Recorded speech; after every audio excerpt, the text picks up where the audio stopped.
Здравствуйте. Как часто посещаете Царицыно? Часто. А почему? Нам нравится, мне кажется, самое красивое Просто место. гуляете или музей? Ну и в музее гуляем, и просто вот так где-нибудь под деревцем. На пикники часто ходите? Ну, как получается, как случается, так и ходим.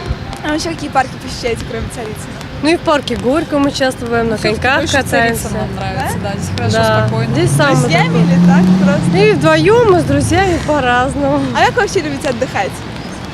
Ой, вы знаете, по-разному. Куда-то путешествуете, выезжаем куда-то там. На море или И на море. А на лыжах? На коньках мы обычно коньках? Здорово. Да. Мы вот обычно в сад. В парке вот туда. Горького, да. И в сад, вот еще этот сад. Эрмитаж. Да. Туда, да, здорово. убираемся на коньках. А вообще что вас увлекает в жизни? Искусство, музыка, может быть, кино? Все как бы в Литература. комплексе. понемножку. Всего понемножку, да. То есть А что больше всего любите читать? Современную литературу или классику? и классику можно, и современный, и исторический очень много А какие произведений. писателей, поэтов любите больше всего?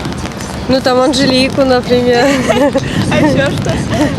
Разные. Ну, каких там. А кино? Трудно сказать. А фильм какой Ну, можно фильмы. посоветовать? Я, например, фильмы больше классику, конечно. Наши российские фильмы, да. Больше как Служебный предпочитаю. роман, да? Не знаю, наверное. Ну, даже из современных, например, всегда говори всегда. Ну, то есть вот такие. Хорошо, спасибо большое. Пожалуйста. Хорошо, до свидания. До свидания.